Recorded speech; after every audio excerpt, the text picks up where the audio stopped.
먼저 여권 관련 소식입니다. 경선 연기론에 대해서 원칙적으로 하자며 확실히 반대 의사를 밝힌 이재명 경기지사를 향해서 당내 원로 유인태 전 총장이죠. 노무현 전 대통령까지 언급하면서 경선 연기론에 가세를 했습니다. 앞서 이재명 지사의 반대 의사부터 유인태 전 총장 발언까지 이어서 들어보겠습니다.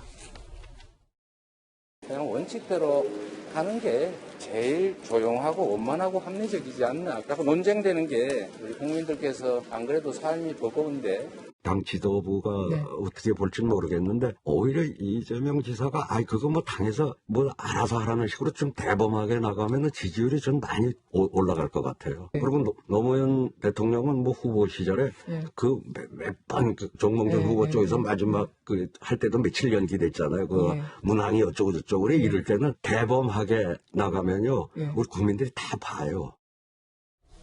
네, 경선 연기론에 여권의 원로들이 가세하는 양상입니다. 유인태 전 사무총장 현 정부에 대해서 거침없이 쓴소리를 해온 원로였던 만큼 이 지사가 무시하기는 어려울 것으로 보이는데요.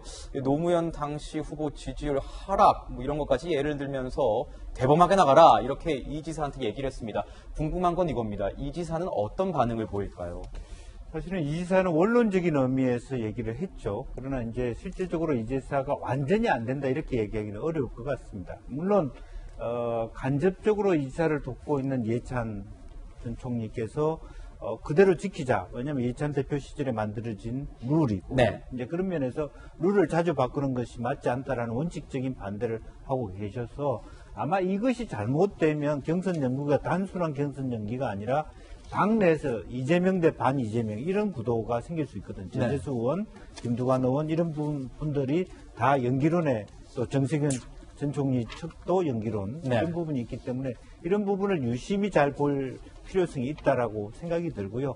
실제적으로서 아마 기본적으로 유인태 전 총장께서 말씀하시는 것도 어떤 후보의 유불리의 문제가 아니라 그러니까 우리는 9월 달에 후보를 뽑아놓고 실제로 우리 후보를 보고서 야당 후보를 고를 수 있다는 측면에서 강병훈 의원이 얘기한 것처럼 선거 전략상 굉장히 불리한 것을 사실은 되지도 않은 당원을 고쳐가면서 서울, 부산 시장도 내게 하면서 실제적으로 더 큰 중요한 대선에 불리한 것을 그대로 지켜볼 수 없다. 이런 분위기가 당내에 확장될 가능성도 높다 그렇게 보이죠. 네, 이재명 지사의 반대에도 친문 의원들 경선 연기론에 힘을 싣는 발언을 이어가고 있습니다. 연기론의 명분은 정권 재창출 어떤 의미가 있을지 모르겠는데 후보가 너무 일찍 이 후보가 되면 검증 때 일찍 올라서 오히려 또 마이너스적인 효과가 있을 것이다 이런 얘기가 나오는 거예요. 어떻게 보십니까? 흥행에 실패할 요소들이 있죠. 그러니까 지금 지난 4.7 보궐선거의 국면을 보면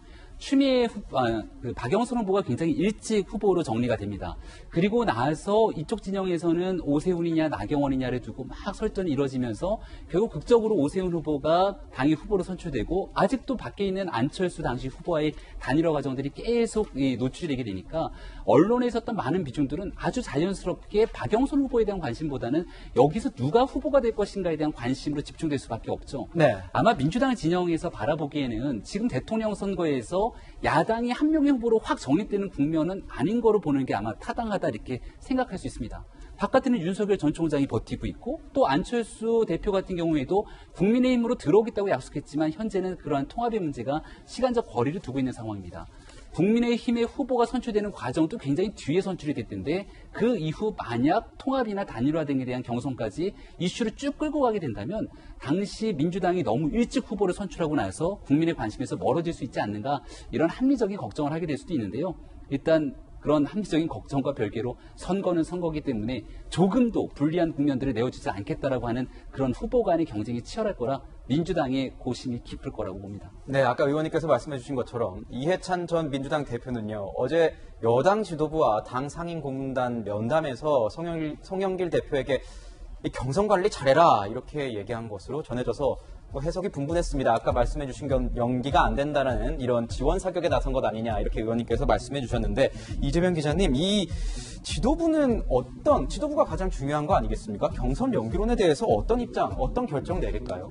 지도부가 일방적으로 내긴 참 어렵죠. 사실은 대선 후보들의 어떤 합의가 전제되지 않은 상황에서 룰을 바꾼다는 건 굉장히 부담스러운 거고, 그렇다고 그러면 결국은 이재명 지사가 어떤 입장을 갖느냐가 제일 중요하지 않나 싶습니다. 그런 점에서는 유인태 전 사무총장의 조언이 물론 유 전 총장이 어떤 맥락에서 하는지 모르겠으나 저는 굉장히 타당하다는 생각이 듭니다. 다시 해서 이재명 지사가 지금 가장 대세론을 갖고 있는, 어떻게 보면 가장 선두에 앞서 있는 그런 상황인 거죠. 그런 상황에서 늘 국민들은 어떤 희생할 리더의, 내 이익을 포기하는, 그리고 희생하는 리더에 더 관심을 갖고 마음을 두기 마련입니다. 그런 점에서 이 지사가 이제 이 룰 공방이 본격화됐을 때, 다른 후보들이 다 출마 선언을 하고 나서 이게 이제 후보들 입에서 나올 때, 그러니까 외곽이 아니라 후보들이 직접 어떤 연기론을 얘기했을 때 어떻게 대응하냐가 되게 중요한데, 전 이런 생각이 들 것 같습니다. 그러니까 지금 이재명 지사 측에서는 결국은 시간을 늦춰서 어떤 본인의 대세론을 흔들려는 거 아니냐 이렇게 얘기할 텐데,